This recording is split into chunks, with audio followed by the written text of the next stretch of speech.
Hello, good morning, good afternoon, good evening, and good night, and welcome to the first installment in my little video series on the music of Peter Hammill.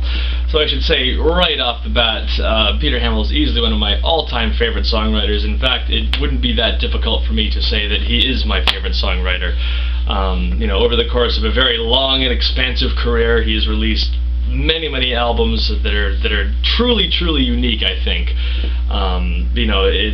It's challenging and aggressive and visceral, but at the same time it's very moving and compassionate, and for me to be totally pretentious here, I would consider it to be a visceral expression of the human condition. That's my own interpretation of it as I discovered it in my teens. I discovered Peter Hammill probably mid to late teens, and over the course of a couple of years I managed to collect all of his main body of work, so none of the Sonic series or some of the collaborations or anything, but the main body of work in terms of albums of songs. I managed to collect those over the course of about 2 years, and I did it pretty well in order as well, which was quite interesting. So I could actually, see his growth and development firsthand to a certain extent. Not quite what it would have been like to have been there at the beginning and followed the collection over a lifetime. But nonetheless, I did collect them all in a short period of time in order, pretty much in order, I should say. So his Peter Hammill's solo career obviously has origins with Van der Graaf Generator.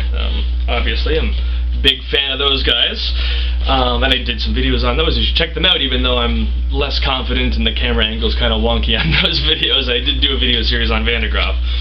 So Hammill's solo career can be rooted in Van der Graaf. Technically, the very first Van der Graaf Generator album, the Aerosol Grey Machine, was intended to be Hammill's first solo album, but through fate and circumstance became a Van der Graaf album, and Van der Graaf was reborn, and it's kind of a whole other story. But Hammill's first album, right here, Fool's Mate, was recorded during the first Van der Graaf Generator period, so it came after H2HE, Who I'm the Only One, and before Pawn Heart, so they kind of snuck it in there right at a very intense period. And the songs on this album are quite interesting because some of them actually were performed by Van der Graaf Generator, kind of going way back to 67, 68. Now, they were released on here as a Peter Hammill solo album because at this point Van der Graaf had developed to such a point that songs like Sunshine, for example, would not have fit on a Pawn Hearts or an H2HE. So they found themselves a home on this fantastic little album. It's very much a band album, recorded in the studio, I think within a week, maybe less, maybe a couple of weeks, I'm not too sure. There's a website that kind of chronicles this period. It's the Van der Graaf Generator website. I've lost my train of thought here. That always happens. But recorded very quickly in the middle of a heavy period of touring. It is a band album. It features all the members of Van der Graaf Generator, plus we get members from Lindisfarne, who Van der Graaf were touring with at the time, and Robert Fripp of King Crimson, of course. He also makes an appearance on a couple of tracks here, which is quite cool. And it's a great collection of simple, lighter songs. But obviously with Peter Hammill, there's always a degree of seriousness and heaviness to it. But compared to what Van der Graaf are doing, obviously this is quite sweet at times. Actually, got a real nice sort of 60s vibe to it, even though released in 1970. So it's got a great album cover as well. I love the chess references. Sometimes I wonder if it is a great album cover, to be honest. It's certainly dated, but there's lots to look at it. So it's a good one. I think by Paul Whitehead, the same guy that did all the Genesis covers, did this one. Anyway, the album opens with a song called Imperial Zeppelin. Now, this is actually co-written with Judge Smith, who was a founding member of Van der Graaf Generator. Unfortunately, he did not manage to make any of the albums, but he is a founding member of the band. And Hammill went on to cover all kinds of Mr. Smith's songs over the years, but Imperial Zeppelin itself is a great track, very upbeat. I love the intro, the that kind of stark, cold sound going up those intervals, almost piercing the ears, and we get that groovy ba ba ba da da da da da da da. I love Guy Evans crashing on the cymbals on the upbeats as well. It gives it a real energetic flair to it. And a great little bridge as well, where it all kind of breaks down. You can almost hear a little of the Van der Graaf influence there, but it is different for sure. Moving on to the second song, Candle. This is actually one of my favorites on the album. Really nice track, and it establishes the Peter Hammill acoustic guitar song. It's very what's the word? Pastoral, I suppose. I think this one's got some of the members of Lindisfarne. We get those nice little mandolins that give it a nice color to it. But yeah, really great song. I love the chorus. How long will you be gone? Really nice. And yeah, great song. It's, like I said, one of my favorites on the album, actually. Moving on to track 3, Happy. This is really an oddity of a track, in my opinion. This is very bouncy, and it's very happy, actually. But it's also very simplistic, which is kind of uncharacteristic for Hammill. It's simplistic on a lyrical level and on a musical level, although it is quite jarring with that doom-dan, doom-dan, doom-dan, doom-dan. There's kind of perhaps an air of insecurity to the song as well, which is, suppose you could call that a typical Hammill trait. An oddity, but not necessarily one of my favorites. Moving on to Solitude. This is track 4. This is a great song as well, kind of carrying in the footsteps of Candle, but a little more stark, a little darker than Candle, I think. I particularly like the intro, that little picked acoustic guitar figure. It's quite nice. So yeah, good song. Not one of the best on the album, but it keeps the flow going nicely. We move on to track 5. Arguably the real highlight of this album. It is a fantastic song. This is Vision. Of course, this would go on to be one of Hammill's most famous songs. An absolutely beautiful, sweet piano ballad. And I would consider it to be, for me personally, the greatest love song of all time. In fact, I'm getting married in less than 10 months from now. We actually have custom boutonnieres that I'll be wearing, and I actually had the sheet music for the melody of Vision to be put onto it.